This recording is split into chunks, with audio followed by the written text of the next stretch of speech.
Pertumbuhan kredit perbankan di Indonesia kembali melambat di bulan April 2025. Ini berarti sudah 2 bulan beruntun kredit perbankan di Indonesia mengalami perlambatan. Per April 2025, pertumbuhan penyaluran kredit perbankan di Indonesia mencapai 8,88% secara tahunan, melambat dibandingkan pertumbuhan kredit di bulan Maret yang mencapai 9,16%. Pertumbuhan kredit di bulan Maret itu juga lebih rendah dari bulan Februari yang mencapai 10,3%. Contoh nyata tekanan pada pertumbuhan kredit tersebut diungkapkan oleh Finance and Business Planning Director Bank Sahabat Sampurna, Hengki Suryaputra, yang mengatakan bahwa pertumbuhan kredit UMKM di Bank Sampurna benar-benar memburuk dalam beberapa waktu terakhir. Sampurna waktu fokusnya kan selalu di UMKM dan kita melihat kuartal 1 pun juga melambat ya. Pertumbuhan loannya tetap ada, kita masih rata-rata hampir 8-9%, tetapi yang UMKM itu sangat sedikit. Ya, perkembangan loan kita itu lebih banyak kita liatin menengah ke atas. Yang UMKM-nya itu benar-benar belum pernah kita liatin sejelek ini ya. Dari selama saya di Bank Sampurna mungkin udah lebih dari 10 tahun itu nggak pernah sekecil gini. Nah ini paling cuman nggak sampai 5%.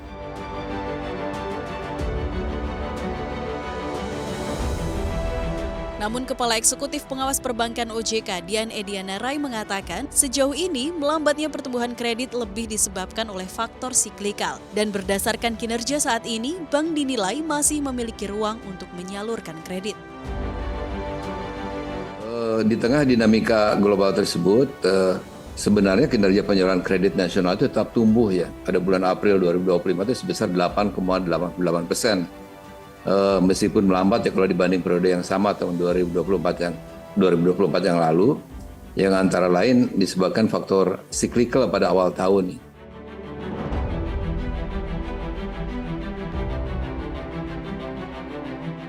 Fenomena melambatnya pertumbuhan kredit perbankan itu terjadi di tengah menurunnya angka pertumbuhan ekonomi Indonesia dan isu melemahnya daya beli masyarakat. Ekonomi Indonesia di kuartal pertama tahun 2025 memang hanya tumbuh 4,87% secara tahunan, melambat jika dibandingkan capaian di kuartal sebelumnya atau kuartal keempat 2024 maupun kuartal pertama tahun 2024, di mana pertumbuhan ekonomi Indonesia di masing-masing periode itu mencapai 5,11% dan 5,02%.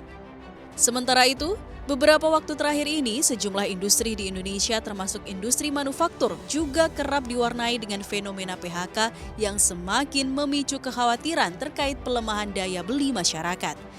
Lesunya industri manufaktur itu juga terlihat dari angka Indeks Aktivitas Manufaktur atau PMI Manufaktur Indonesia yang masih terkontraksi. Data S&P Global menunjukkan indeks aktivitas manufaktur Indonesia di bulan Mei sedikit meningkat jadi 47,4 dari 46,7 di bulan April. Meskipun mengalami kenaikan, angka PMI manufaktur tersebut menunjukkan bahwa sektor manufaktur Indonesia masih berada di fase kontraksi karena masih di bawah ambang batas 50. Padahal sektor manufaktur atau industri pengolahan ini merupakan lapangan usaha yang menjadi kontributor terbesar dalam perekonomian Indonesia, tepatnya mencapai 19,25%, mengacu pada rilis pertumbuhan ekonomi kuartal pertama tahun ini. Di tengah sejumlah indikator ekonomi yang menunjukkan pelemahan tersebut, tentunya terbilang wajar jika pertumbuhan kredit perbankan turut melambat. Terlebih, suku bunga kredit juga masih terbilang tinggi.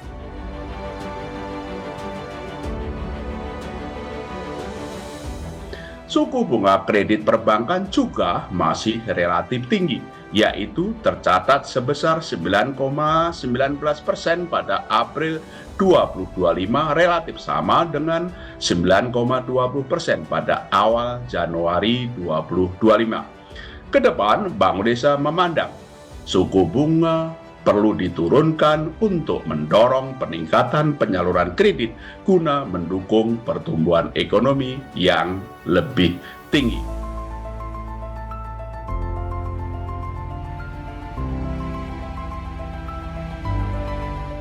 Masih tingginya suku bunga tersebut juga diakui oleh pelaku industri di sektor jasa keuangan.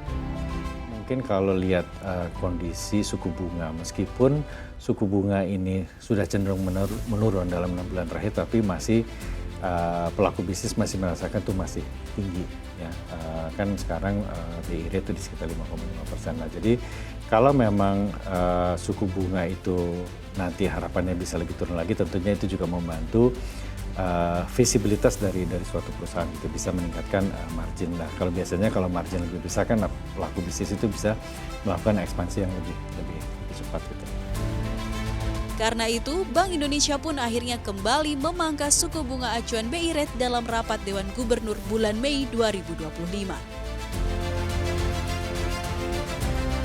Dengan dipangkasnya suku bunga acuan BI Rate, maka diharapkan suku bunga kredit pada akhirnya juga akan turun dan membuka ruang ekspansi bagi dunia usaha. Dengan BI bisa menurunkan, ini juga diharapkan bisa mendorong domestik punya ekonomi. Tetapi apakah akan cukup? Saya rasa ya kalau dimungkinkan lagi ya ke depan semester 2 harus bisa diturunkan lebih banyak lagi sih. Kepala Eksekutif Pengawas Perbankan OJK, Dian Edianarai pun berharap penurunan suku bunga acuan Bank Indonesia akan mampu mendorong pertumbuhan kredit. Dengan struktur yang diharapkan menjadi proporsional. Dengan adanya penurunan BI rate juga secara teoritis terdapat ruang untuk perbankan menurunkan cost of fund sehingga memberi peluang bagi perbaikan margin. Namun kembali ya, hal ini akan sangat tergantung pada seberapa cepat dan seimbang bank dapat menyesuaikan suku bunga simpanan dan kredit. OJK memproyeksikan bahwa ke depan NIM perbankan masih akan berada dalam level yang stabil dan moderat dalam hal transmisi suku bunga berjalan efektif dan pertumbuhan kredit juga meningkat. Pelaku industri di sektor jasa keuangan pun juga menilai bahwa Bank Indonesia masih memiliki ruang untuk melanjutkan pemangkasan suku bunga acuan seiring cukup stabilnya kondisi nilai tukar rupiah dan masih rendahnya inflasi. Ya, kalau berbicara dengan banyak analis, mungkin masih diharapkan 1 atau 2 kali penurunan ya. Dan mungkin kita juga harus lihat dari indikator ekonomi lain. Kalau saya lihat sih dari inflasi masih terjaga ya, masih bisa terjaga di bawah 3% ya. Jadi itu mungkin juga salah satu upaya yang bisa membantu penurunan suku bunga. Saya lihat juga rupiah meskipun waktu itu sempat volatile tinggi, tetapi sekarang cenderung sudah lebih stabil gitu loh. Nah, kalau kita punya rupiah yang stabil, itu juga membantu pemerintah untuk bisa mempercepat penurunannya. Dan tentunya dampak dari luar juga ada pengaruhnya ya.